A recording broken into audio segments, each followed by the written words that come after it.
T-minus 10, 9, 8, 7, 6, 5, 4, 3, 2, 1. Ignition. And liftoff. 9, go Korea 425, go SpaceX.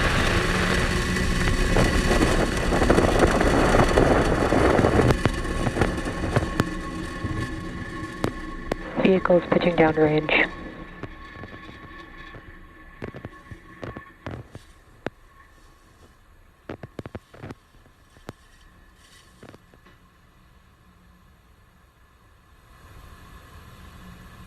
It is a beautiful day for launch, and Falcon 9 has successfully lifted off from Vandenberg Space Force Base with payloads for 6 of our rideshare customers on board: Korea, Space BD, Citadel, D-Orbit, York Space Systems, and Planet IQ. Now, during ascent, we tilt the engines. The technical term for this is gimbaling, and that turns the rocket horizontally in what we call a gravity turn. We're still going up, but now we are also heading horizontally away from the launch pad. Max Q. There's the call out from Max Q. So moments ago, we throttled engines down in preparation for Max Q. Nominal. Good call outs there that power and telemetry are nominal on board Falcon 9. Max Q is a critical moment during flight because the combined stresses caused by Falcon 9 accelerating through the atmosphere and the ambient static pressure are at their greatest. Now, the rocket typically needs to go around 17,500 miles per hour horizontally in order to avoid being pulled back down to Earth and reach orbit, which is why we perform that gravity turn. You can track our progress to orbit by keeping an eye on the Stage 1 telemetry in the bottom corner of your screen.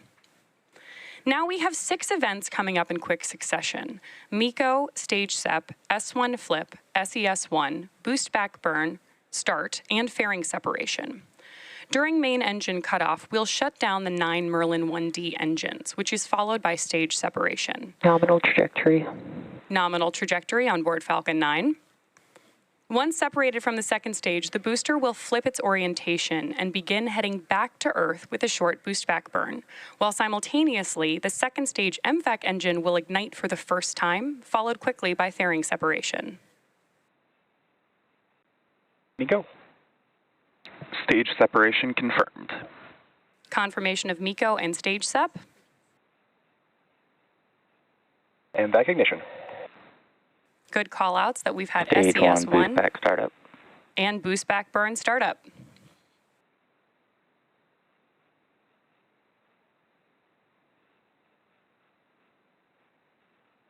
Fairing separation confirmed. So we've heard those call-outs for those 6 events that happened back-to-back and got great views of several of them. That was MECO, Stage SEP, S1 Flip, SES1, Boost Back Burn Start, and fairing separation. We will be attempting to retrieve those fairing halves again today once they fall back to Earth, using our recovery vessel, Go Beyond.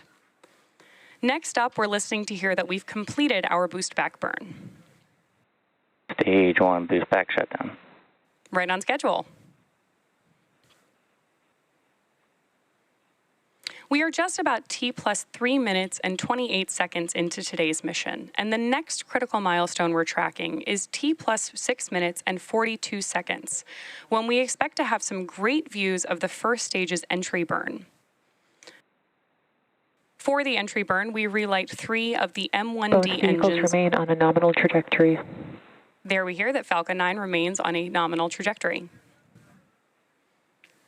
For the entry burn, first we will relight the center E9 engine, followed shortly after by E1 and E5, which slows down the vehicle as it passes back into the Earth's atmosphere.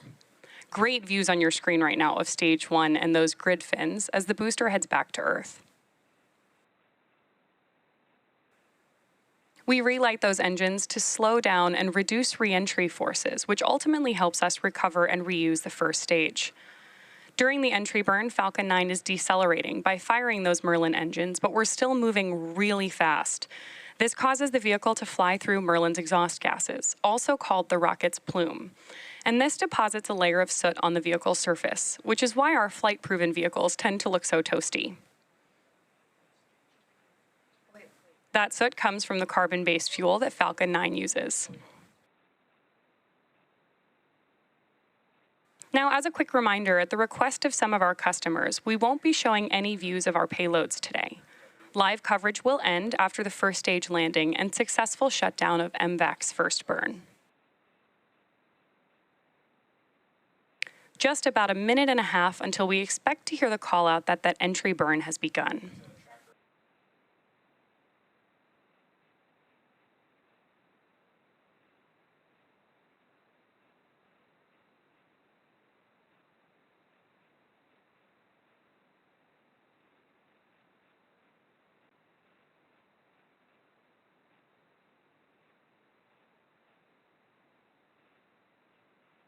Those grid fins on your screen are the primary mechanical mechanism that we use to steer the booster on its way back to Earth. Interestingly, even though they look quite small next to Falcon 9, they are about 4 by 5 feet, so about as large as a coffee table.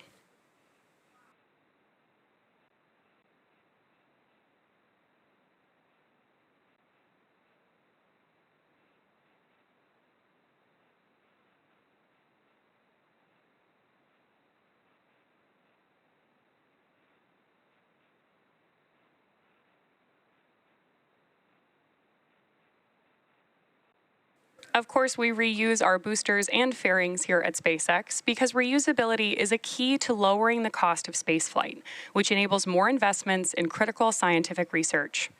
Again, the Falcon 9 first stage supporting today's mission is about to perform this entry burn for the 17th time.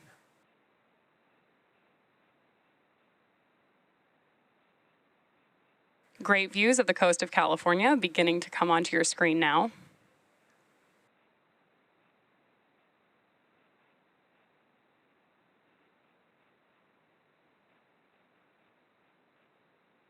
Stage 1 entry burn.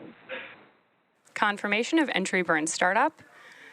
On your screen right now, you have 2 views of our first stage, one from our onboard camera on the left, and on the right-hand side, you can watch that landing as we come back toward landing zone 4 at Vandenberg Space Force Base.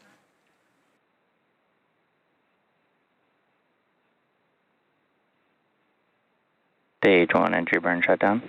Confirmation of entry burn end. Saved. The Merlins on board the first stage are optimized for sea level. These achieve about 190,000 pounds of thrust during both ascent and descent, while the MVAC engine is optimized to operate in space, producing 220,500 pounds of thrust in vacuum. Coming up next, we'll shut down our MVAC engine on the second stage, followed quickly by our landing burn on the first stage. And as a reminder, we are targeting a land landing at landing zone 4 at Vandenberg Space Force Base today, which is just west of our launch pad. Stage 1 transonic. Stage 2 FTS has saved.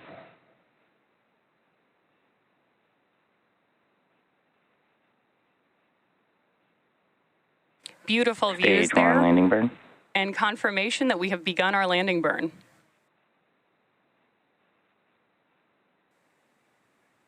We're now waiting for Falcon to land back at landing zone 4.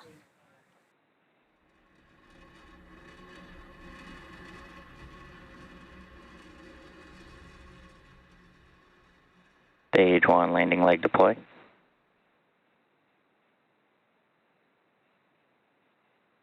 And there you have it. Stage That 1 marks landing confirmed. SpaceX's 250th recovery of an orbital-class rocket, including first-stage landings for Falcon 9 and Falcon Heavy. While the mission isn't over just yet, as a reminder, we won't be showing any second-stage views today, and therefore we're going to end our coverage here. All of us at SpaceX want to give a big thank you to our customers, including Korea, Space BD, CETA-L, D-Orbit, York Space Systems, and Planet IQ for entrusting us with today's mission. For those of you interested in learning more about today's payloads and deployments, please head over to our customers' websites for more information. We also want to give a shout out to the Range and Federal Aviation Administration for supporting today's launch. Thanks to all our viewers for tuning in and for your continued support. We'll see you again soon.